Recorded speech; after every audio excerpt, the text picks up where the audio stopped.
ஓம் சைராம். நல்லது நினைப்போம், நல்லது நடக்கும். சாயோட அனுமதி இல்லாமல், அவர் ஆசீர்வாதம் இல்லாமல் இதை கேட்கவோ அனுபவிக்கவோ உணரவோ முடியவே முடியாது. இதை நல்லா ஞாபகத்தில் வச்சுக்கோங்க.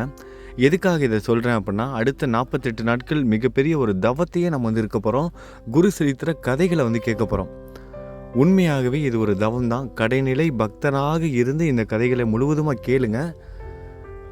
இந்த 48 நாட்கள் நமக்கு நிறைய இடைஞ்சல்கள் வரலாம். நம்மளோட வாழ்க்கையில் ஒரு சில நாட்களில் நம்ம இந்த கதைகளை கேட்க முடியாமல் ஒரு சூழ்நிலை கூட உருவாகலாம். அது எல்லாத்தையும் தாண்டி தான் இந்த தவத்தை நம்ம மேற்கொள்ள போகிறோம். சாதாரணமான விஷயம் கிடையாது. என்ன ஒரு நாளைக்கு ஒரு பதிவு தானே அப்படின்னு நினப்போம். ஆனால் எதுக்கெல்லாமோ நம்ம நேரத்தை செலவிட முடியும். ஆனால் இந்த மாதிரியான விஷயங்களுக்கு நம்மளால் நேரத்தை செலவிட முடியாமல் இந்த கலியுகம் நமக்கு அந்த மாதிரியான சந்தர்ப்ப சூழ்நிலையெல்லாம் உருவாக்கும். இந்த கலியுகம்னா சாதாரணமானது கிடையாது. எல்லாமே இந்த குரு சரித்திரத்தில் வரும். எல்லாமே நீங்கள் கேட்க போகிறீங்க. நம்ம சாய் எப்படிப்பட்ட குரு பரம்பரையில் ஒருவராக அவதரித்தார் அப்படிங்கிறத தெரிஞ்சுக்கணுங்கிறது ஒரே காரணத்துக்காக தான் இந்த குரு சரித்திரத்தை ஆரம்பிக்கிறோம். தத்தாத்ரேயர் மும்மூர்த்திகளோட அவதாரம். அவர் தான் குரு பரம்பரையின் முதல் அவதாரம்.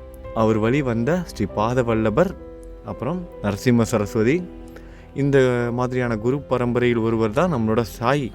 தத்தாத்ரேயரோட அவதாரம், அதாவது மும்மூர்த்திகளோட அவதாரம். பிரம்மா, விஷ்ணு, சிவன், இந்த 3 தெய்வங்களும் ஒருங்கிணைந்த அவதாரம் தான் நம்மளோட சாயி.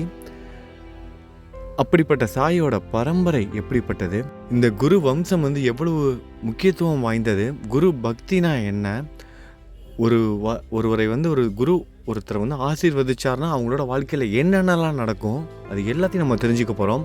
அது மட்டும் இல்லாமல் வாழ்க்கையில் நம்ம என்னென்னலாம் செய்யணும், என்ன செய்யக்கூடாது, ஆன்மீகம் சார்ந்து நிறைய விஷயங்களை கற்றுக்க போகிறீங்க. அதுவும் இந்த லௌகீக வாழ்க்கையில், இந்த மெட்டீரியல் லைஃப்பில், நம்ம குடும்ப வாழ்க்கையில் இருந்துக்கிட்டே நம்ம ஆன்மீக வாழ்க்கையில் எப்படி பயணம் செல்லணும் அப்படிங்கிறத கற்றுக்க போகிறோம். நம்ம எல்லோரும் இந்த குடும்ப வாழ்க்கையில் ஒருத்தர் தானே, எல்லாம் முற்றும் துறந்த துறவிகள் கிடையாது. நம்ம குடும்ப வாழ்க்கையிலே இருந்து இந்த ஆன்மீகத்தில் அடுத்தடுத்த நிலைக்கு எப்படி போகணும் அப்படிங்கிறத தெரிஞ்சுக்க போகிறோம். உடனே இந்த பூஜை பண்ணுறோமா, இல்லை அந்த பூஜை பண்ணுறதை பற்றி, இந்த மந்திரத்தை பற்றி அந்த மாதிரிலாம் கிடையாது. நம்ம ஆன்மீக வாழ்க்கையில், நம்ம அன்றாட வாழ்க்கையில் கடைப்பிடிக்க வேண்டிய நிறைய விஷயங்கள்லாம் இருக்குது. அது எல்லாத்தையும் தெரிஞ்சுக்க போகிறோம்.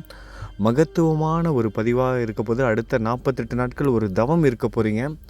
இந்த பதிவோட ஆரம்பத்திலே ஒரு சில சந்தேகங்களுக்கு நான் விளக்கம் கொடுத்துறேன். ஒரு சில சகோதரிகள் 48 நாட்கள் தவம்னு சொல்கிறீங்க, அந்த 48 நாட்கள் நாங்கள் தொடர்ந்து இந்த பதிவெல்லாம் கேட்கலாமாங்கிற ஒரு கேள்வியெல்லாம் கேட்குறாங்க. அதாவது அவங்க எதை மீன் பண்ணுறாங்கன்னா, பெண்களுக்கே உண்டான அந்த இயற்கையான விஷயங்கள், அதாவது இந்த பீரியட்ஸ் டைமில் நாங்கள் இந்த கதைகள்லாம் கேட்கலாமான்னு தாராளமாக கேட்கலாம். இறைவனோட நாமத்தை ஜெபம் பண்ணுறதுக்கும், கதைகளை படிப்பதற்கும், பாராயணம் செய்வதற்கும் 4 கிழமைலாம் எதுவுமே கிடையாது. மற்றபடி உங்கள் வீட்டில் பூஜை செய்கிறது, விளக்கேற்றுறது, இதுக்கெலாம் உங்களோட குடும்பத்தில் நீங்கள் எதை கடைப்பிடிப்பீங்களோ அந்த மாதிரி கடைப்பிடிங்க. அது மட்டும் இல்லாமல் இந்த 48 நாட்கள் தொடர்ந்து நீங்கள் கேட்கணும் அப்படின்னா, சாயோட அனுமதி இல்லாமல் கண்டிப்பாக கேட்கவே முடியாது. அதை மனசில் நல்லா வச்சுக்கோங்க. திடகாத்திரமான மனநிலை வேணும். என்ன ஆனாலும் சரி, நான் ஒரு நாள் முடிவதற்குள்ளே அன்னன்னைக்கு வீடியோவை நான் பார்த்துருவேன், அன்னன்னைக்கு குரு சரித்திர கதைகளை கேட்டுருவேன் நீங்கள் நினச்சா மட்டும்தான். ஒரு குறிக்கோளோடு இருக்கணும். தவம் இருப்பது எவ்வளவு கடினமோ அதே மாதிரி சாதாரணமான விஷயந்தான். ஒரு நாளைக்கு ஒரு பதிவு, ஆனால் அது மிகப்பெரிய தவமாக இருக்கும். இப்போ நான் ஏன் இதை இவ்வளோ அளவுக்கு சொல்கிறேன் அப்படிங்கிறது உங்களுக்கு இப்போ புரியாது, போக போக புரியும். ஏன்னா இந்த கலியுகம் அப்படி தான், நம்மளை நல்ல பாதையில் போகவே விடாது. நம்ம அதை எல்லாத்தையும் சமாளித்து தான் நம்ம போய் ஆகணும். இந்த தவத்திலிருந்து ஒருபோதும் கலைஞ்சிடாதீங்க. தொடர்ந்து நீங்களும் ஒருத்தராக, நம்ம சாய் குடும்பத்தில் ஒருத்தராக இந்த குரு சரித்திர கதைகளை 48 நாட்கள் கேட்டு முடித்ததுக்கப்புறம் சரியாக ஜூலை 10ஆம் தேதி அன்றைக்கி குரு பூர்ணிமா அன்றைக்கி நம்ம இதை முடிப்போம். அதாவது குரு பூர்ணிமாவுக்கு ஒரு நாள் இல்லைனா 2 நாள் முன்னாடியே இது முடிஞ்சிடும். முடிஞ்சதுக்கப்புறம் இந்த குரு பூர்ணிமா அன்றைக்கி உங்கள் வீட்டில் உங்களால் முடிஞ்ச நைவேத்தியத்தை செய்து உங்கள் குருவான சாய்க்கு, நம்ம குருவான சாய்க்கு நைவேத்தியம் படைத்து சாமி கும்பிடுங்க. நிச்சயமாக நீங்கள் எதுக்காக பிரார்த்தனை பண்ணிட்டுருக்கீங்களோ, உங்களோட கஷ்டங்கள், துன்பங்கள், இது எல்லாமே விலகும். மாற்றங்கள் நடப்பது உறுதி, இது சத்தியம். அது மட்டும் இல்லாமல் இந்த 48 நாட்கள் ஏதாவது ஒரு விஷயத்தை அவாய்ட் பண்ணிக்கோங்க. அதாவது உங்களோட உணவுகளில் உங்களுக்கு பிடித்த ஏதாவது ஒரு பழமோ இல்லை காயோ, ஏதாவது ஒரு விஷயத்தை அவாய்ட் பண்ணிக்கோங்க. ஒரு வாழைப்பழமோ இல்லை கத்திரிக்காயோ வெண்டைக்காயோ ஏதாவது ஒன்று உங்களோட உணவில் இதை அடுத்த குரு பூர்ணிமா வரைக்கும் இதை ஸ்கிப் பண்ணுங்கள். ஏதாவது ஒன்று தவிர்த்துருங்க அடுத்த 48 நாட்கள். மற்றபடி உணவு கட்டுப்பாடுகள் உங்களோட விருப்பம் தான், உங்களோட மனசு சம்மந்தப்பட்டது. இந்த ஒரு விஷயத்தை மட்டும் நான் சொல்லிக்கிறேன். மற்ற இது ஒரு திணிக்கலை. உங்களுக்கு என்னோட ஒரு சின்ன ஒரு சஜஷன் வச்சுக்கோங்க. இதை கடைப்பிடிப்பதும் கடைப்பிடிக்காமல் இருக்கிறதும் உங்களோட விருப்பம். ஆனால் கடைப்பிடிச்சிங்கன்னா ரொம்ப நல்லது. அப்போ தான் உங்களுக்கும் ஒரு திருப்தி இருக்கும். சரி, இந்த 48 நாட்கள் நம்ம இது எல்லாத்தையும் வந்து கடைப்பிடிச்சோம் அப்படின்னு. ஒரு கடைநிலை பக்தனாக கதையை வந்து கேட்க ஆரம்பிக்கலாம். நம்ம வந்து ஒரு கடைநிலை பக்தனாக இருந்து இந்த கதையை வந்து கேட்கணும். ரொம்ப படித்த, ரொம்ப ஆன்மீகத்தில் நமக்கு அது தெரியும் இது தெரியும்னு மேதாவிகள் மாதிரி நம்ம கேட்டோம் அப்படின்னா அதில் எந்த ஒரு புண்ணியமும் கிடையாது, இறைவனை உணரவும் முடியாது. நம்ம தெரிஞ்சுக்கலாம் இந்த டேட்டில் இந்த டைமில் அப்படின்னு. சில பேர்லாம் எடுத்தால் அப்படி டப்புன்னு சொல்லுவாங்க, இந்த டேட்டில் இது நடந்து அந்த டேட்டில் அது நடந்து. நமக்கு அது தேவை கிடையாது. நமக்கு தேவை உணர்வுகள் மட்டும்தான். அந்த உணர்வுகள் கடைநிலை பக்தனாக இருந்து கேட்பவருக்கும் படிப்பவருக்கும் மட்டுமே கிடைக்கும். அந்த ஈடுபாடோடு நம்ம இந்த கதைகளை வந்து கேட்க ஆரம்பிப்போம். கடைநிலை பக்தனாக இருந்து நம்மளை மாதிரியே ஒரு கடைநிலை பக்தன் தான் நாமதாரகன். அந்த நாமதாரகன் நம்மளை மாதிரியே ரொம்ப கஷ்டப்படுறாரு. எங்கேயுமே நிம்மதி இல்லை, வாழ்க்கையில் ஒரு பிடிப்பே இல்லை. சோதனைக்கு மேலே சோதனை, எங்கிட்டு திரும்பினாலும் அடி. என்ன பண்ணுறதுன்னு தெரியாமல் முழிச்சுக்கிட்டு நிற்கும்போது அவர் வந்து நரசிம்ம சரஸ்வதியை பற்றி கேள்விப்படுறாரு. நரசிம்ம சரஸ்வதி அவர்கள் தத்த பரம்பரையில், அதாவது தத்தாத்திரேயரோட அவதாரத்தில் ஒருவர். அவர் நம்ம சாய்க்கு முன்னாடி தோன்றிய ஒரு அவதாரம்.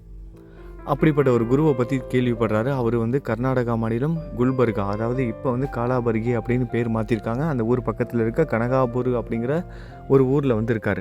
அவரை தேடி நிறைய பக்தர்கள் போகிறாங்க. கல்யாணமாகாதவங்க, குழந்தை இல்லாதவங்க, இன்னும் நிறைய கஷ்டத்தை அனுபவிச்சுட்டு இருக்கவங்க, நோய்வாயினால் பாதிக்கப்பட்டவங்க, கடன் தொல்லையால் பாதிக்கப்பட்டவங்க, சாப்பாட்டுக்கே வழி இல்லாதவங்க, குடும்பத்தில் நிம்மதி இல்லாதவங்கன்னு சொல்லிட்டு நிறைய பேர் வந்து தேடி போகிறாங்க. எல்லாருக்கும் அவர் வந்து அருள் புரிகிறாரு. எல்லாரும் வாழ்க்கையில் அவங்களோட நினச்சதெல்லாம் அடைகிறாங்க. பல்லாயிரக்கணக்கான மக்கள் தினந்தோறும் அவரால் வந்து பலன் அடைகிறாங்க. இதெல்லாம் கேள்விப்பட்ட இந்த நாமதாரகன், நம்மளை மாதிரி ஒரு கடைநிலை பக்தன், அவரை தேடி போகிறதுன்னு முடிவு பண்ணுறாரு. எல்லாத்தையும் தூக்கி எரிஞ்சிட்டு, தன்னோட உடைமைகள்லாம் தூக்கி எரிஞ்சிட்டு அவரை நோக்கி அந்த கனகாபூருங்கிற ஊருக்கு வந்து போகிறாரு. அந்த கனகாபூரை நோக்கி செல்லும்போது அப்படியே மனசில் ஒரு சிந்தனையோடு போகிறாரு. கடவுளே, நீங்கள் தேவா, என்னை ஏன் நீங்கள் காப்பாற்றாமல் விட்டுட்டீங்க? என் மேலே உங்களுக்கு வந்து ஒரு இரக்கமே இல்லையா? நான் உங்களுக்கு எதுவுமே செஞ்சது இல்லைன்னு சொல்லிட்டு என்னை கை விட்டுட்டீங்களா? கைமாற எதிர்பார்த்து அவங்களோட பக்தர்களுக்கெல்லாம் நீங்கள் வந்து அருள் புரியுறீங்க, அவங்களெல்லாம் காப்பாற்றுறீங்க. உங்கள் பக்தர்களுக்கு நீங்கள் எவ்வளோ நல்ல விஷயம் செய்கிறீங்க. அவங்க இது செய்வாங்க அது செய்வாங்கன்னு கைமாற எதிர்பார்த்தா நீங்கள் எல்லாரையும் காப்பாற்றிக்கிட்டு இருக்கீங்க. இது மட்டுமா? பக்த பிரகலாதன், இரணியனோட மகனை கடவுள் எதுக்காக காப்பாற்றினார்? ஏதாவது கைமாற எதிர்பார்த்தா காப்பாற்றினார். ராவணனின் சகோதரன் விபீஷணனை கடவுள் எதுக்காக காப்பாற்றினார்? ஏதாவது கைமாற எதிர்பார்த்தா காப்பாற்றினார். இந்த மாதிரியான சிந்தனைகளோடு அவர் நடந்து போய்கிட்டே இருக்கார். இதெல்லாம் மனசில் ஓடிக்கிட்டே இருக்குது. நம்மலாம் யோசிப்போம்ல, சாயி என்னை ஏன் காப்பாற்ற மாட்டீங்க? நான் உங்களுக்கு எதுவுமே செய்யலேனா நீங்கள் ஏன் என்னை கை விட்டுட்டீங்க?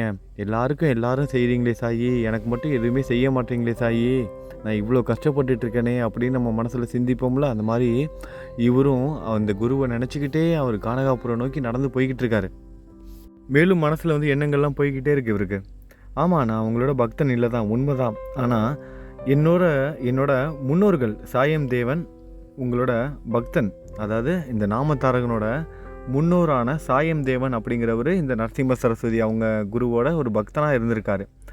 அதனால் என்னோட முன்னோர்கள் வந்து உங்களோட பக்தர்களாக இருந்தாங்க, அதற்காகவாவது நீங்கள் என்னை காப்பாற்றலாம்ல அப்படின்னு மனசில் நினச்சிக்கிட்டே போகிறாரு. இப்படியே பேசிக்கிட்டே போகிறாரு.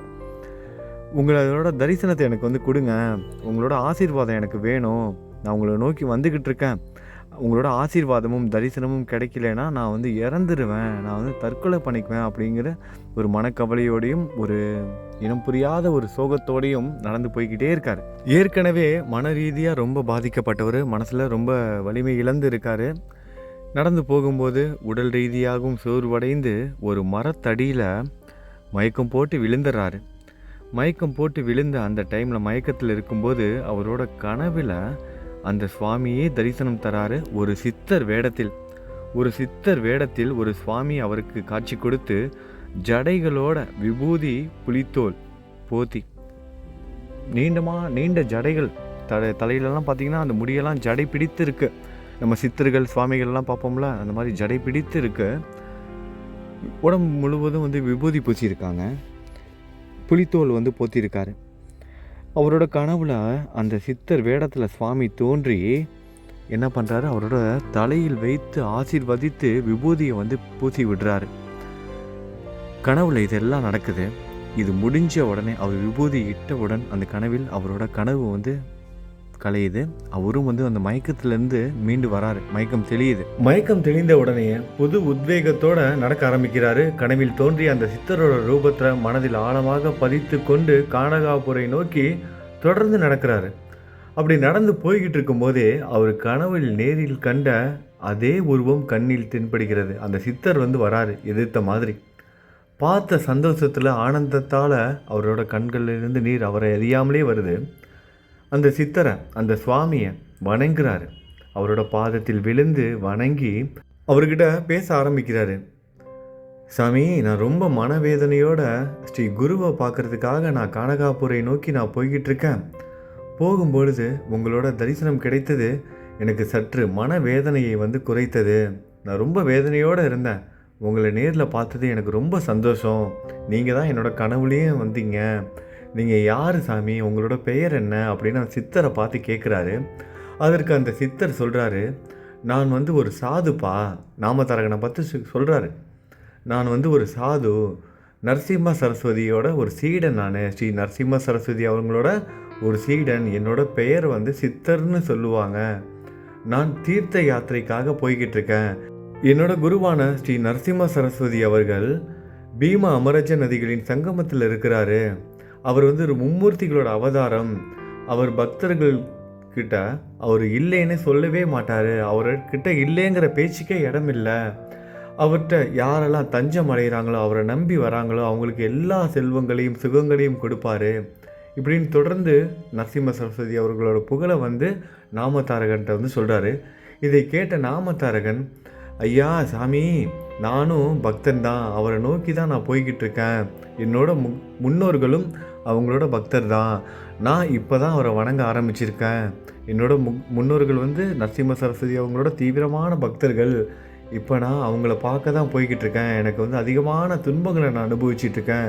இதற்கு காரணங்கள் என்னன்னு தெரியல. உங்களுக்கு தெரிஞ்சால் நீங்கள் சொல்லுங்களேன்னு சொல்லிட்டு அந்த சித்தரை பார்த்து நாமதாரகன் கேட்குறாரு. நாமதாரகன் கேட்டதும் சித்த முனிவர் சொல்கிறாரு, கருணையோடு சொல்கிறாரு, நாமதாரகா, பக்த வக்ஷலான சத்குரு ரொம்ப அன்பானவர், ரொம்ப இனிமையானவர். எல்லா உயிர்களிடத்தும் எப்பொழுதும் அன்பை பொழிவார்.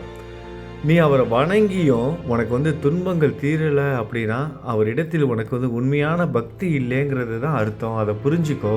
உன்னோட மனதில் ஏதோ ஒரு சந்தேகம் இருக்கு. முழுமையான உண்மையான பக்தி யாருக்கு இருக்குதோ அவர்களுக்கு குருவின் கிருபை பரிபூரணமாக கிடைக்கும். இதுதான் உண்மை. ஸ்ரீ குரு அவர்கள் பிரம்மா விஷ்ணு மகேசனின் அவதாரம். மும்மூர்த்திகள் ஒருவனை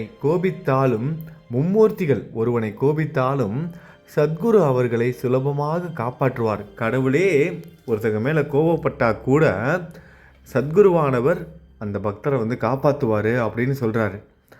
ஆனால் சத்குருவின் கோபத்துக்கு ஆளானவனை யாராலும் காப்பாற்ற முடியாது.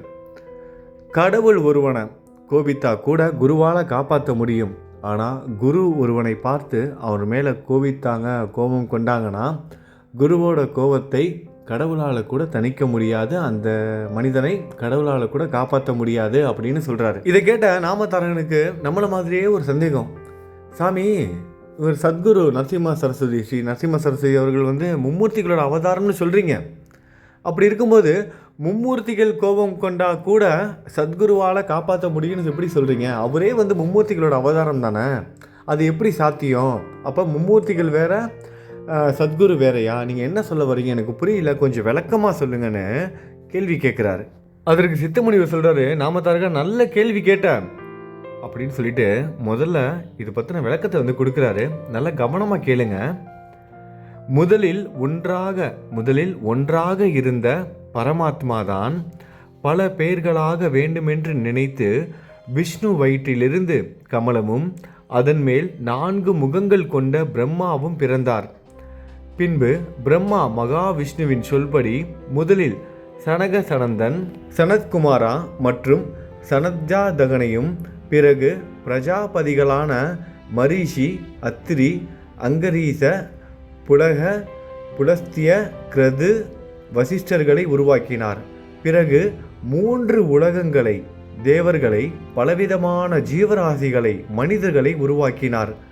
காலத்தை 4 யுகங்களாக பிரித்து முதலில் சத்தியமே வடிவாக பெற்ற பூணூல் ஆபரணங்கள் அணிந்த கிருதயுகத்தை அழைத்து பூலோகத்தில் 17,28,000 ஆண்டுகள் ஞான வைராக்கியங்களுடன் பிரகாசிக்க செய்து வர சொன்னார். பிரம்மா எப்படிலாம் உலகத்தை உருவாக்கினாரு, 4 யுகங்களை எப்படி இந்த உலகத்துக்கு கொண்டுட்டு வந்தாரு அப்படிங்கிறத தான் இப்போ நம்ம கேட்டுட்டு இருக்கோம். அதனால் நல்ல கவனமாக கேளுங்க.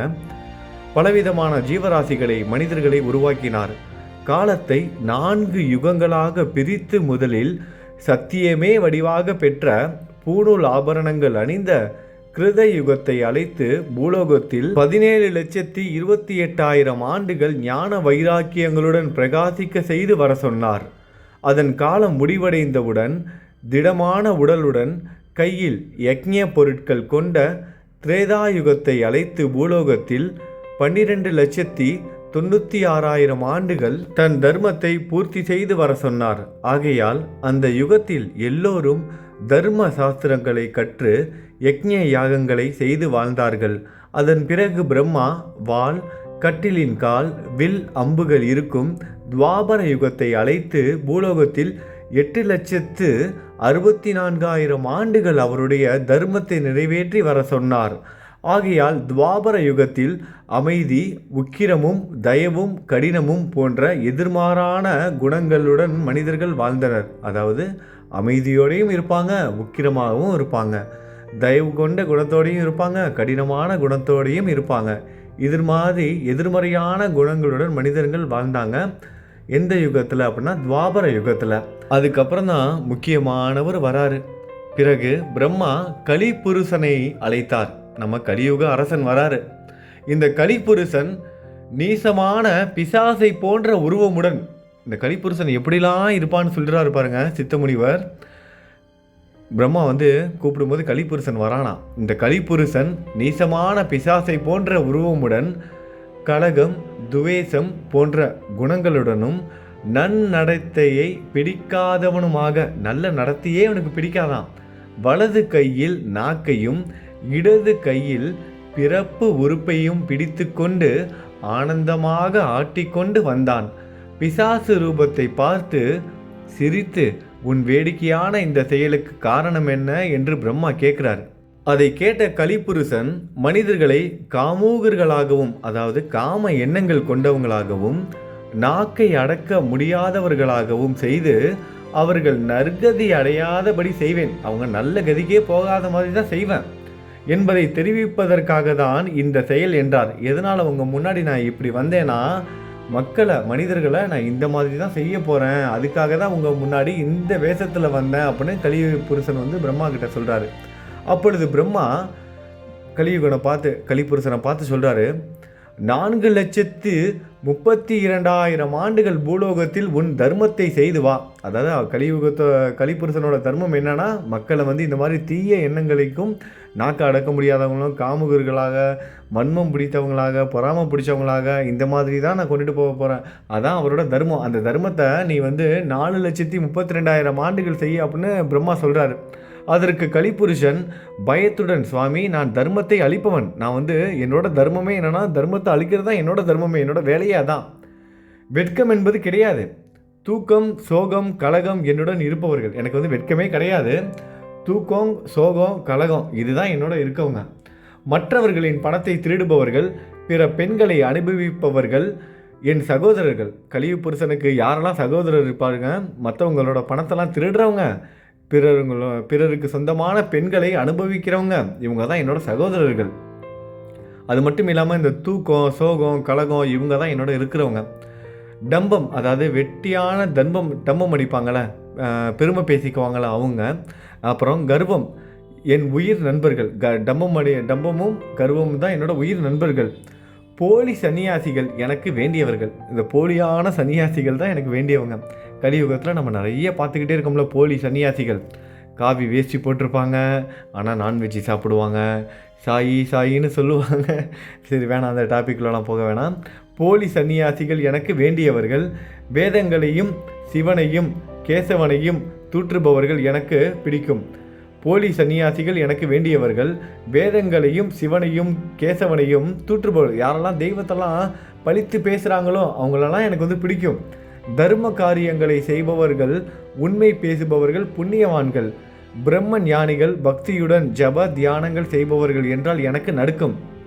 அதாவது இந்த தர்ம காரியங்கள் செய்கிறவங்க, உண்மை பேசுகிறவங்க, புண்ணியவான்கள், பிரம்ம ஞானிகள், பக்தியுடன் ஜபங்கள் செய்கிறவங்க, தியானங்கள் செய்கிறவங்க, இவங்கள பார்த்தாலே எனக்கு வந்து பயம் வந்துடும். நான் நடுக்க ஆரம்பிச்சிருவேன். அவங்கள பார்த்தா நடுங்க ஆரம்பிச்சிருவேன். இப்படிப்பட்டவர்கள் இருக்கும்போது பூலோகத்தில் நான் யார் யாரிடம் எப்படி நடந்து கொள்ள வேண்டும் என்று கூறுங்கள். இந்த மாதிரி 2 விதமான மக்கள் இருக்காங்க. எல்லோருக்கிட்டையும் நான் எப்படி நடந்துக்கணும்னு எனக்கு வந்து சொல்லிக் கொடுங்க அப்படின்னு கலிபுருஷன் வந்து பிரம்மாவை பார்த்து கேட்குறாரு. அப்பொழுது பிரம்மா கலியிடம் சொல்கிறாரு, கலிபுருஷன்கிட்ட சொல்கிறாரு, முன் யுகங்களில் மனிதர்கள் நீண்ட ஆயுள் பெற்றவர்கள். ஆகையால் அவர்கள் நீண்ட காலம் தவம் செய்து சித்தி அடைவார்கள். ஆனால் கலியுகத்தில் மனிதர்களின் ஆயுளோ மிக மிக குறைவு. ஆகையால் அவர்கள் தெய்வத்தின் நாம சங்கீர்த்தத்தினால் முக்தி அடைவார்கள். நல்லா தெளிவாக கேட்டுக்கோங்க. நிறைய நண்பர்கள் தவறான பாதையில் போய்கிட்டு இருக்கீங்க. நாம ஜபம் மட்டும்தான் நம்மளை காப்பாற்றும். பிரம்மா சொல்கிறாரு கலி புருஷன்ட்ட, நல்லா கேட்டுக்கோங்க. இந்த கலியுகத்தில் நான் உங்களை என்ன காப்பாற்ற போகுது, உங்களை என்ன, நம்ம எல்லாரையும் எது காப்பாற்றுங்கிறத புரிஞ்சுக்கோங்க.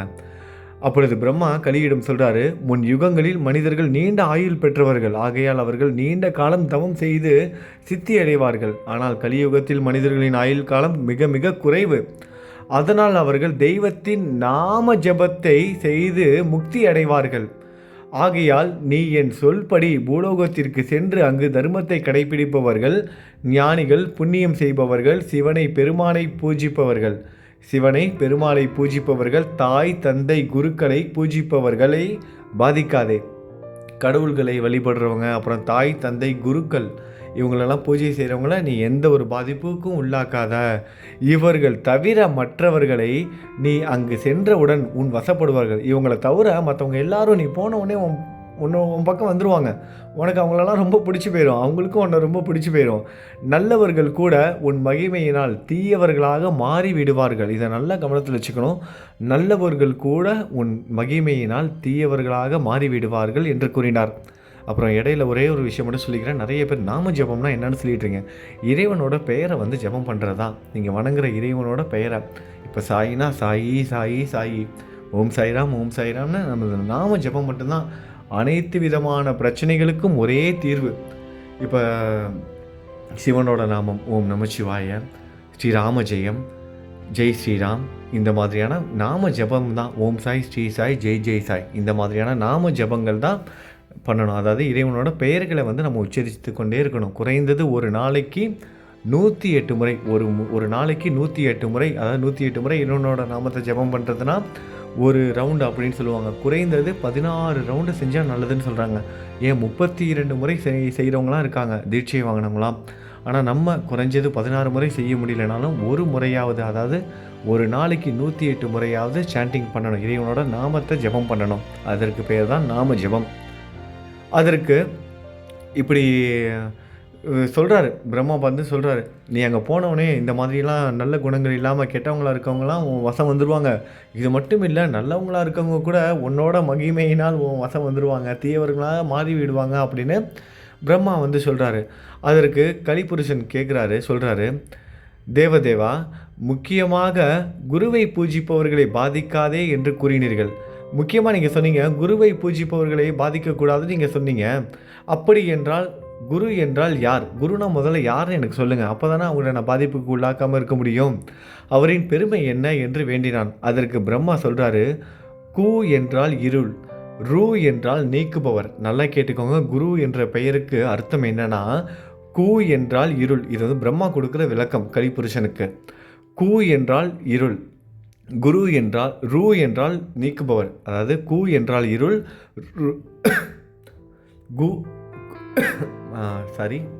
கு என்றால் இருள், ரு என்றால் நீக்குபவர். ஆகையால் குரு என்பவர் நம்மிடம் இருக்கும் இருள் என்ற அஞ்ஞானத்தை நீக்கி ஞானத்தை கொடுப்பவர். குரு என்பவர் நம்மிடம் இருக்கும் இருள் என்ற அஞ்ஞானத்தை நீக்கி ஞானத்தை கொடுப்பவர்.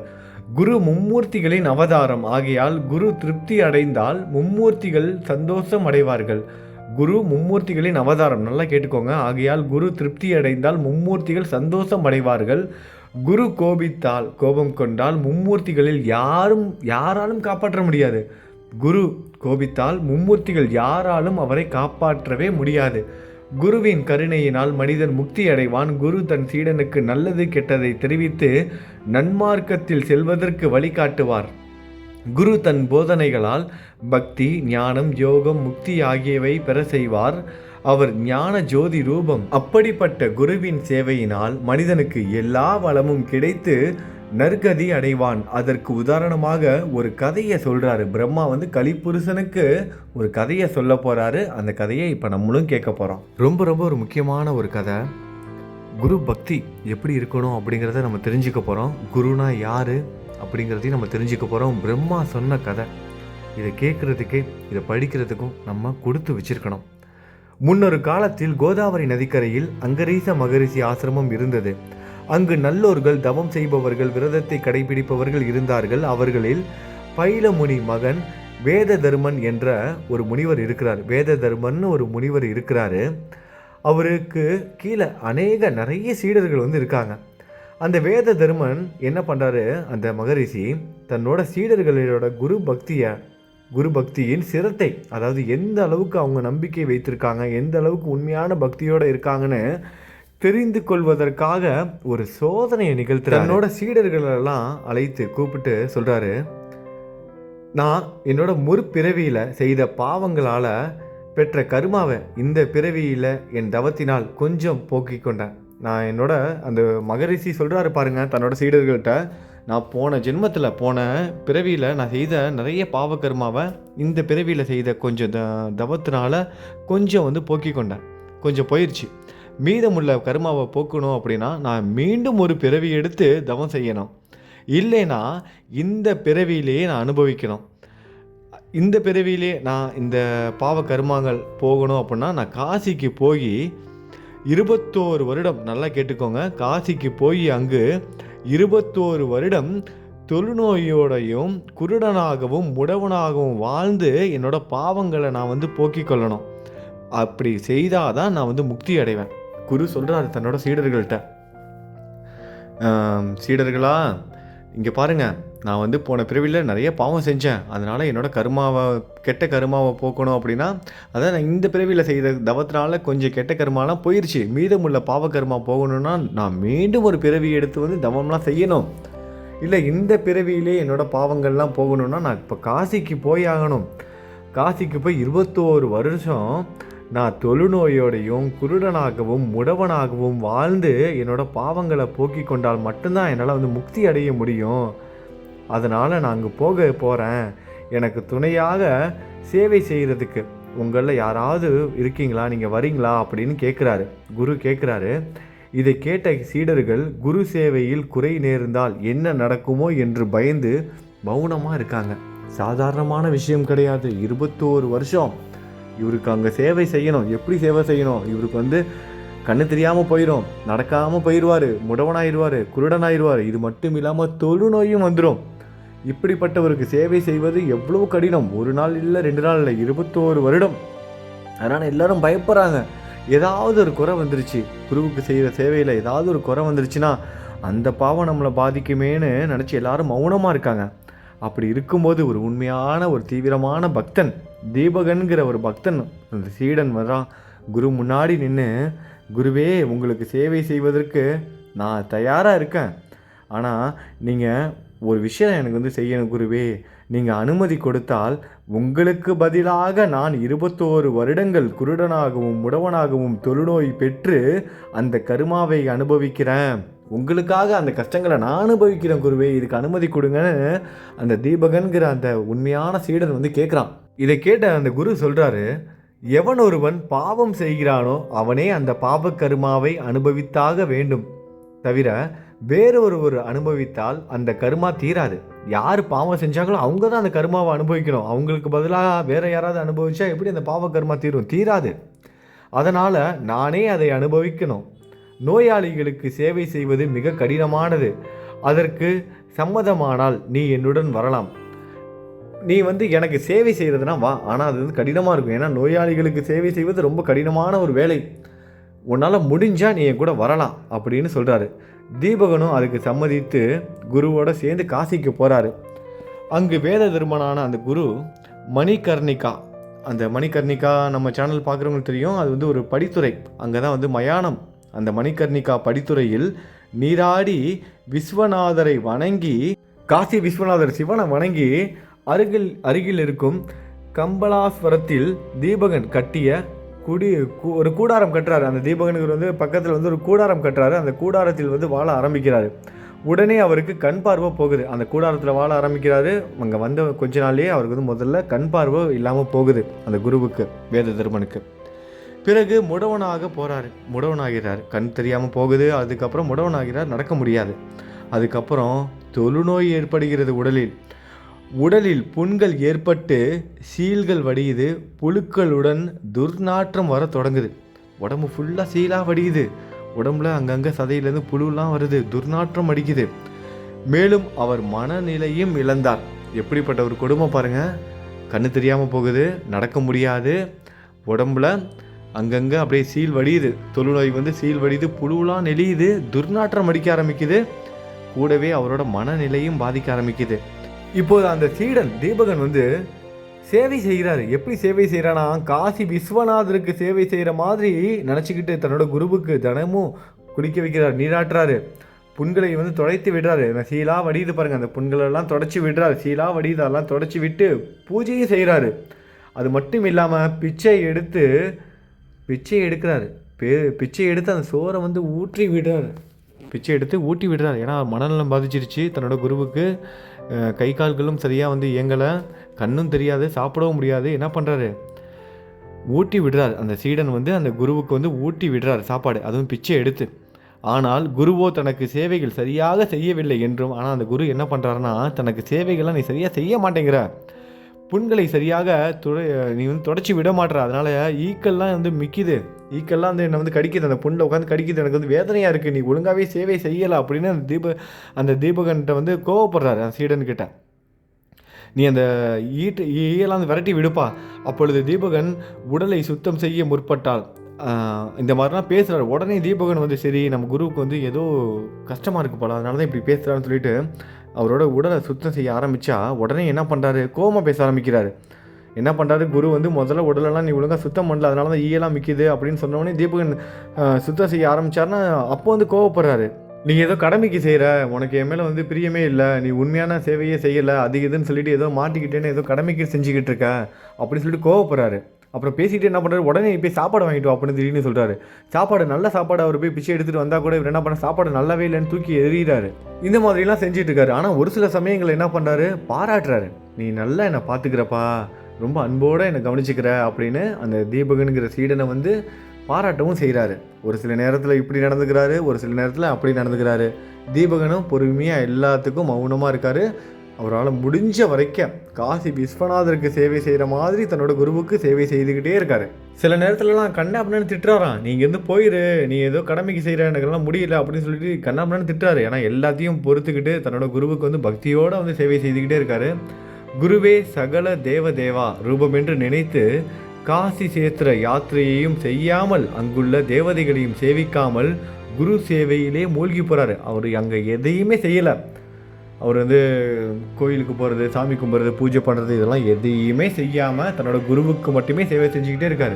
இப்படி இருக்கும்போது ஒரு நாள் காசி விஸ்வநாதரே வந்து அந்த தீபகன்கிற அந்த சீடருக்கு வந்து காட்சி கொடுக்குறாரு. குரு பக்திக்கு, தீபகனோட குரு பக்திக்கு மகிழ்ச்சி அடைந்து காசி விஸ்வநாதர் வந்து காட்சி கொடுக்குறாரு. சிவனே காட்சி கொடுக்குறாரு. கேட்குறாரு, உனக்கு என்ன வரணும்னு கேளு, நான் தரேன் அப்படின்னு கேட்குறாரு. அதற்கு அந்த சீடன் என்ன செய்தானா, சிவன்கிட்டயே சொல்கிறாரு, கடவுளே பரமாத்மா, நான் வந்து நீங்கள் கேட்டுட்டீங்க, ஆனால் என்னால் கேட்க முடியாது, வரம் கேட்க முடியாது, என்னோடய குருவோட அனுமதி இல்லாமல் உங்ககிட்ட நான் எதையுமே வாங்க முடியாது, அதனால் என்னோடய குருக்கிட்ட போயிட்டு நான் அனுமதி வாங்கிட்டு வரேன்னு சொல்லிட்டு குருவை பார்க்க ஓடுறாரு. குருக்கிட்ட போய் நடந்த எல்லா விஷயத்தையும் சொல்கிறாரு. சிவனே வந்திருக்காரு, என்ன வேணும்னு கேட்குறாரு குருவே என்கிட்ட.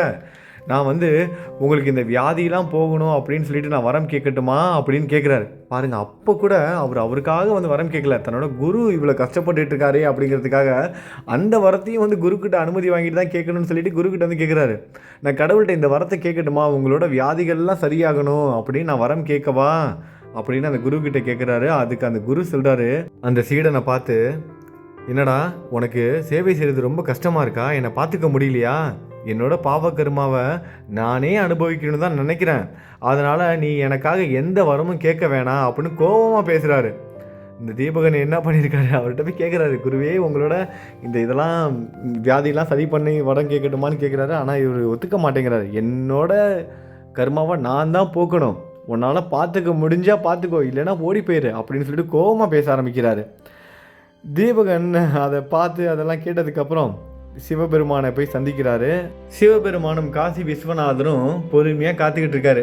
அப்போ சிவன்கிட்ட சொல்கிறாரு இந்த தீபகன்கிற அந்த சீடன், என்னோட குருவுக்கு விருப்பம் இல்லை, என்னோட குரு தான் எனக்கு எல்லாமே, என்னோட குரு தான் எனக்கு சகலமும், என்னோட குருவுக்கு விருப்பம் இல்லாதது எனக்கு எதுவுமே வேணாம், அதனால் நீங்கள் செல்லலாம், நீங்கள் போங்க ஈஸ்வரான்னு சொல்லிட்டு ஈஸ்வரர்கிட்டே சொல்கிறாரு. அதற்கு அந்த விஸ்வேஸ்வரர், அதாவது அந்த காசி விஸ்வநாதர் சிவபெருமான் சொல்கிறாரு. இதை கேட்டு மிகவும் ஆச்சரியப்படுறாரு. ஆச்சரியப்பட்டு வைகுண்டத்துக்கு சென்று ஸ்ரீ விஷ்ணுவிடம் தீபகனின் குருபக்தி பற்றி சொல்கிறாரு. சிவபெருமான் என்ன பண்ணார், நேராக வைகுண்டத்துக்கு போகிறார். அங்கே போயிட்டு விஷ்ணுக்கிட்ட சொல்கிறாரு, நான் ஒரு சீடனை சந்தித்தேன், அவனோட குரு பக்தி ரொம்ப வியக்கிற வைக்கிற அளவுக்கு இருக்குது அப்படின்னு ரொம்ப மெய்சிலிர்த்து போய் சொல்கிறார். சிவபெருமானே சொல்கிறாரு. இதை கேட்ட விஷ்ணு தீபகனின் குரு பக்திக்கு ஆனந்தம் அடைந்து அப்படிப்பட்ட சீடனை பார்க்க செல்றார். அவனிடம் சென்று சொல்கிறாரு, விஷ்ணு சொல்கிறார், இப்போ பாருங்க, ஃபஸ்ட்டு சிவபெருமான் போயிட்டாரு, இப்போ விஷ்ணு பகவானே வந்துட்டார். பாலகா, உன்னுடைய குரு பக்திக்கு நான் பெரும் சந்தோஷம் அடைந்தேன், உனக்கு என்ன வரங்கள் வேண்டுமானாலும் கேள், அவற்றை நான் தருகிறேன் அப்படின்னு இப்போ விஷ்ணு பகவான் கேட்குறாரு.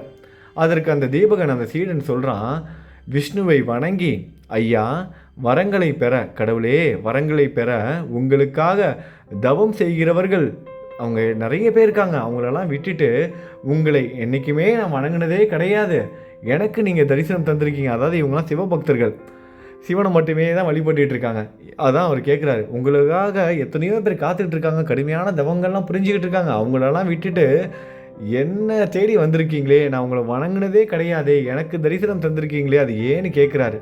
தீபகன் விஷ்ணு பகவானை பார்த்து இப்படி கேட்டோன்னே விஷ்ணு சொல்கிறாரு, அப்பனே, குருவை பக்தியுடன் சேவித்தால், குருவை யாரெல்லாம் பக்தியோடு சேவிக்கிறாங்களோ என்னை சேவிப்பது போல் ஆகும். நல்லா கேட்டுக்கோங்க, குருவை யாரெல்லாம் பக்தியோடு சேவிக்கிறாங்களோ அவங்கள விஷ்ணுவை சேவிப்பது போல் ஆகும்னு விஷ்ணு சொல்கிறாரு. அப்படிப்பட்ட உத்தமமான சீடனுக்கு நான் வசமாகிறேன், அப்படிப்பட்ட சீடனோட கூடயே நான் இருப்பேன், அவங்களோட வசமாகிடுவேன். தாய் தந்தையர்களை, வித்வான்களை, பிராமணர்களை, யதிகளை, யோகிகளை, தவம் புரிபவர்களை, பூசிப்பவர்களை, அதாவது பூஜை செய்பவர்களை கணவனே கண்கண்ட தெய்வம் போல் நினைத்து அவர்களை சேவிக்கும் உத்தமிகள் எல்லோரும் என்னை சேவிப்பவர்கள் ஆவார்கள். அதாவது நம்மளோட வாழ்க்கையில் நம்மளோட கடமைகள் எல்லாம் நம்ம சரியாக செய்தோம் அப்படின்னா அவங்க கூடயே விஷ்ணு பகவான் இருப்பாராம், அவரையே சேவிப்பது போல் சமமாகும் அப்படின்னு சொல்கிறாரு. நம்ம நிறைய கதைகள் பற்றி படிச்சிருக்கோம் விஷ்ணு பகவான் பற்றி. புண்டரீகன் கதையெல்லாம் தெரியும். பண்டரிபுரத்து விட்டல் புண்டரீகன்கிற பக்தன் தன்னோட தாய் தந்தையர்களுக்கு சேவை செய்தாங்கிற ஒரே காரணத்துக்காக அவங்க வீட்டு வாசலில் போய் நின்னார், ருக்மணி தேவியோட கிருஷ்ண பரமாத்மா. அதான் சொல்கிறாரு, இவங்களுக்கெல்லாம் யாரெல்லாம் சரியாக சேவை செய்கிறாங்களோ அவங்களாம் என்னை வணங்குவதற்கு சமம், அதனால தான் நான் உன்னை தேடி வந்திருக்கேன், நீ குருவுக்கு சேவை செய்தல அது எனக்கு செய்த சேவை, அதனால் நான் ரொம்ப சந்தோஷம் அடைஞ்சிட்டேன், அதனால தான் உன்னை தேடி வந்திருக்கேன், நீ என்னை வணங்கினதே இல்லைனாலும் நான் உன்னை தேடி வந்திருக்கேன், உனக்கு என்ன வர வேண்டுமோ கேள்னு கேட்குறாரு. அப்போ தீபகன் சொல்கிறாரு, விஷ்ணு பகவானை வணங்கி, குருவே, சகல தேவதேவா ரூபமும் சகல தீர்த்த ஸ்வரூபமும் என்று சாஸ்திரங்கள் கூறுகின்றன. நீங்கள் தான் சகல தேவதேவா ரூபமும் சகல தீர்த்த ரூபமும் என்று சாஸ்திரங்கள் கூறுகின்றன. நீங்கள் கொடுக்கும் வரங்கள் குரு அவர்கள் கொடுக்க முடியும் அல்லவா, நீங்கள் கொடுக்குற வரத்தை குரு அவர்களே கொடுக்க முடியும் அல்லவா அப்படின்னு கேட்குறான். எப்படிப்பட்ட ஒரு கேள்வி கேட்டிருக்காரு பாருங்கள் அந்த சீடன் தீபகன். நீங்கள் கொடுக்குற வரத்தை அப்படியே என்னோட குருவாலையும் கொடுக்க முடியுமில்ல அப்படின்னு கேள்வி கேட்குறான். அதற்கு ஸ்ரீமன் நாராயணன், அதாவது விஷ்ணு பகவான் சொல்கிறாரு, நாங்கள் இருவருமே ஒன்றுதான், ஆகையால் எங்கள் சந்தோஷத்திற்காக நீ வரம் கேள், நாங்கள் இருவருமே ஒன்று தான்ப்பா, நீ வணங்குற குருவும் நீ யாருக்கெல்லாம் நீ யாருக்கு சேவை செஞ்சுட்டு இருக்க அந்த குருவும் நானும் ஒன்று தான், அதனால் என்னோட சந்தோஷத்துக்காகையாவது ஒரு வரம் கேளு அப்படின்னு கேட்குறாரு. சுவாமி அதுக்கு இந்த சீடன் என்ன சொல்கிறாருன்னு பாருங்கள். சாமியே இறங்கி கேட்குறாரு, என்னோட சந்தோஷத்துக்காகவே ஏதாவது ஒரு வரத்தை கேட்டு தொல்லடா அப்படிங்கிறாரு. அதற்கு அந்த சீடன் சொல்கிறாரு, சுவாமி அப்படி என்றால் என்றும், அப்படின்னா சரி உங்களோட சந்தோஷத்துக்காகவே ஒரு வரம் கேட்க சொல்கிறீங்க, நான் கேட்குறேன், அப்படின்னா எனக்கு ஒரு வரம் கொடுங்க சாமி அப்படின்னு விஷ்ணு பகவானை பார்த்து வரம் கேட்குறான். அப்படி என்ன வரம் கேட்டிருக்கான் பாருங்கள் அந்த சீடன். நான் பாட்டு அவன் இவன் சொல்கிறேன், எப்படி இருக்காரு அது படிக்கும்போது அப்படி தான் வருது, மன்னிச்சிக்கோங்க. நான் யார்கிட்ட மன்னிப்பு கேட்குறதுன்னு தெரியல, எனக்கு கையெல்லாம் உதற ஆரம்பிக்குதுப்பா. எப்படிலாம் இருக்காரு பாருங்கள் அந்த சீடன். அப்போ சாமிகிட்ட வந்து அந்த சீடன் வந்து என்ன வரம் கேட்டார்னா, சாமி நான் வந்து வரம் கேட்குறேன் உங்களோட சந்தோஷத்துக்காக. அப்படி என்றால் நான் என்ன வரம் கேட்கணுன்னா, எனக்கு வந்து எப்போதுமே பக்தி, எப்போதும் என்னோடய குரு மேலே எப்போதும் பக்தி வந்து அதிகமாகிக்கிட்டே இருக்கணும், பெருகிக்கொண்டே போகணும். அப்படிப்பட்ட வரத்தை எனக்கு, அப்படிப்பட்ட அருளை எனக்கு வந்து கொடுங்க அப்படின்னு கேட்குறாரு. எப்படிப்பட்ட வரம் கேட்டிருக்காரு பாருங்கள். என்னோட குரு பக்தி வந்து நாளுக்கு நாள் அதிகமாகிக்கிட்டே போகணும். உங்களோட சந்தோஷத்துக்காக வரம் கேட்க சொன்னீங்க. உங்கள் சந்தோஷத்துக்காக எனக்கு வரம் கொடுக்கணும்னு நினச்சிங்கன்னா என்னோட குரு பக்தி நாளுக்கு நாள் பெருகிக்கொண்டே போகணும், அதிகமாகிக்கிட்டே போகணும். அது இந்த மாதிரி ஒரு வரத்தை வந்து எனக்கு வந்து கொடுங்க அப்படின்னு அருள் புரியுங்கன்னு கேட்குறாரு. இதை கேட்ட அந்த லட்சுமிபதி சந்தோஷம் அடைந்து, அதாவது லட்சுமிபதினா பெருமாள் தான், விஷ்ணு பகவான் சந்தோஷம் அடைந்து, ஒரு சேவையால், உன்னோட குரு சேவையால் நீ வந்து உயர்ந்து விட்டாய். சகல தேவதைகள் உன் வசமாகி விடுவார்கள். இந்த காசி விஸ்வநாதர் என்றும் உன்னுடைய கண் இமை போல் உன்னை காப்பாற்றுவார். எவன் ஒருவன் குருவே பரமாத்மா என்றும் சகலமும் அவர்தான் என்றும் மும்மூர்த்திகளின் அவதாரம் என்றும் அறிந்து அவரை சேவிக்கிறானோ பூஜிக்கிறானோ அவனுக்கு எல்லா வளமும் கிடைத்து சுகமாக வாழ்வான் என்றும் குருவை சேவிப்பவர்களுக்கு மும்மூர்த்திகள் வசமாவார்கள். மும்மூர்த்திகளின் அருளினால் மனிதர்களுக்கு சத்குரு கிடைப்பார் என்று கூறி வரமளிக்கிறார் என்று சொல்லிட்டு வரமளித்து மறைந்து போகிறார் விஷ்ணு பகவான். தீபகன் தன் குருவான வேத தர்மரிடம் சென்று அங்கு நடந்தது எல்லாம் சொல்கிறார். இந்த மாதிரி ஃபஸ்ட்டு சிவபெருமான் வந்துட்டு போயிட்டார், அதுக்கப்புறம் விஷ்ணு பகவான் வந்தார், இந்த மாதிரி வரம் கேட்டார், நான் வேணான்னு சொன்னேன். அப்படி சொல்லியும் அவரோட சந்தோஷத்துக்காக ஒரு வரம் கேட்டார். நான் உங்கள் மேலே எப்போதும் பக்தியோடு இருக்கணும், அதுவும் நாளுக்கு நாள் இந்த குரு பக்தி எனக்கு அதிகமாகிக்கிட்டே போகணும், அந்த மாதிரி ஒரு வரம் கேட்டேன் குருவேன்னு சொல்கிறாரு. இது நடந்தது எல்லாம் சொல்கிறாரு. இதை கேட்ட அந்த குரு மிகவும் மகிழ்ச்சி அடைந்து அந்த சீடனை பார்த்து அந்த குரு சொல்கிறாரு, மகனே உன் குரு பக்திக்கு மிக்க மகிழ்ச்சி அடைந்தேன். நீ காசியில் சுகமாக வாழ். உனக்கு 9 செல்வங்கள் எல்லா சித்திகளும் வசமாகும். 9 செல்வங்களும் எல்லா சித்திகளும் வசமாகும். எல்லா கல்வி செல்வங்கள் உன்னிடம் வந்தடையும். எல்லா கல்வி செல்வமும் உன்கிட்ட வந்துடும். உன் பெயரை சொல்வதனால் மனிதர்களின் சகல வியாதிகள், அந்த சீடனுக்கு வரம் கொடுக்குறாரு பாருங்கள். உன்னோட பெயரை யாரெல்லாம் சொல்கிறாங்களோ அவங்களோட வியாதிகள்லாம் தீர்ந்துடும். அந்த தீபகன்கிற பெயரை சொன்னாலே அனைவரோட மனிதர்களோட வியாதிகளும் நீங்கிடும், துன்பங்கள் போய்விடும். உன்னை பக்தியுடன் துதிப்பவர்களுக்கு எல்லா வளமும் கிடைக்கும் என்று ஆசீர்வதித்து பிரகாசமான உடலை பெற்றார். இதுவரைக்கும் அவர் இந்த நோய்வாய் பெற்றிருந்தார்ல அந்த குரு, தொழுநோயோட பாதிக்கப்பட்டிருந்தார், கண்ணு தெரியாமல் இருந்தார், கை கால் நடக்க முடியாமல் இருந்தார்ல, இந்த மாதிரி ஆசீர்வாதம் கொடுத்ததுக்கப்புறம் மீண்டும் பழைய மாதிரி அதை விட பிரகாசமான உடலை வந்து பெறுறாரு. அதாவது இந்த குரு வந்து ஒரு சோதனை நடத்தியிருக்காரு. இந்த மாதிரிலாம் வந்து ஒரு தன்னோட உடலெல்லாம் மாற்றிக்கிட்டார். தொழுநோய் வியாதி மாதிரியும், மனநிலை பாதிக்கப்பட்ட மாதிரியும், கை கால்கள் நடக்க முடியாத மாதிரி, கண் தெரியாத மாதிரி, இந்த மாதிரியான ஒரு ரூபம் எடுத்து தன்னோட தன்னோட சீடனான அந்த சீடனோட குரு பக்தியை வந்து சோதனை நிகழ்த்தியிருக்காரு. மீண்டும் அவர் தன்னோட பிரகாசமான உடலை வந்து அடைகிறாரு. அதாவது இந்த கதையை, இந்த குரு சீடனுக்கு உண்டான கதை, இந்த தெய்வங்கள்லாம் வந்து வரம் கேட்டது, இந்த நடந்த நிகழ்ச்சிகள், இந்த கதையெல்லாம் யார் சொல்லிகிட்டு இருக்கா? பிரம்மதேவன் வந்து கலிபுருஷன்கிட்ட சொல்லிகிட்டு இருக்காரு. கலிக்கிட்ட சொல்கிறாரு. இந்த கதையை சொல்லி முடிச்சுட்டு வேத தர்மர், அதாவது இந்த மகரிஷி, இந்த குரு சீடன், இந்த குரு வந்து சீடன் எப்படி சேவை செய்ய வேண்டும், முக்தி வேண்டுகிறவர்கள் எப்படி தன் பாவ கர்மாவை அனுபவிக்க வேண்டும் என்று தெரிவிப்பதற்காகவே இப்படி ஒரு ரூபம் எடுத்தார். ஆகையால் கலிபுருஷனே, நீ சத்குரு பக்தனிடம் செல்லாதே. அதனால் நீ ஒரு குருவோட பக்தன்கிட்ட, குருவுக்கு சேவை செய்கிறவங்கள்ட்ட நீ போகாத அப்படின்னு கலிக்கு வந்து கட்டளையிடுறாரு. மற்றும் அவனை துன்புறுத்தாதே. அது மட்டும் இல்லாமல் அவனை துன்புறுத்தாத, அவன் பக்கமே போகாத, அவனுக்கு எந்த ஒரு துன்பமும் கொடுக்காத. கலியுகம் ஆரம்பிக்கிறது, நீ பூலோகத்திற்கு சென்று உன் வேலையை வந்து ஆரம்பி அப்படின்னு பிரம்மா ஆசீர்வதித்து அனுப்புகிறாரு. எப்படிப்பட்ட ஆசீர்வாதம் கொடுத்துருக்காரு பாருங்கள். நீ குருவுக்கு சேவை செய்கிறவங்கிட்டேயே போகக்கூடாது, அவனுக்கு நீ எந்த துன்பமும் கொடுக்கக்கூடாது. இப்போ நீ போய் உன் இஷ்டப்படி உன்னோட வேலையை நீ ஆரம்பிப்பா அப்படின்னு இந்த உலகத்துக்கு வந்து அனுப்பி வைக்கிறார். வேலையை செய்கிறதுக்கு ஆசீர்வதித்து அனுப்பி வைக்கிறார் கலியுக புருஷனை.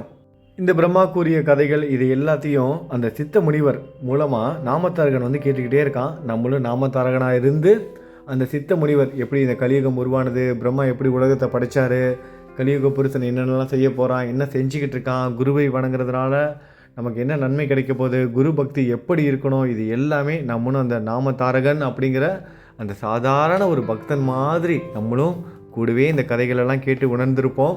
எப்படி இந்த முதல் நாள் பதிவு உங்களுக்கு எப்படி இருந்தது, உங்களோட அனுபவங்கள் எப்படி இருந்தது அப்படிங்கிறத கமெண்ட் பாக்ஸ் கீழே வந்து சொல்லுங்கள். முதல்ல சேனலை சப்ஸ்கிரைப் பண்ணாங்க, சப்ஸ்கிரைப் பண்ணிவிட்டு தினமும் வந்து கலந்துக்கோங்க. நான் இந்த பதிவோட ஆரம்பத்தில் சொன்ன மாதிரி தான் அடுத்த 48 நாட்கள் நமக்கு ஒரு தவம் மாதிரி இருக்க போது. இடையில எந்த ஒரு இடைஞ்சல் வந்தாலும் மன உறுதியோடு இந்த கதைகளை கேட்பதிலிருந்து தவறி போயிடாதீங்க, விலகி போகாதீங்க. அடுத்த 48 நாட்கள் நம்ம எல்லாரும் நம்ம சாய் குடும்பத்தை சேர்ந்த அனைவரும் வந்து ஒன்றாக இணைந்திருப்போம் இந்த நிகழ்வில். நாளைக்கு நம்ம திரும்பவும் நாமத்தாரகனாக இருந்து இந்த கதைகளை எல்லாத்தையும் கேட்க ஆரம்பிப்போம். நல்லதை நினைப்போம், நல்லதே நடக்கும். ஓம் சாய்ராம்.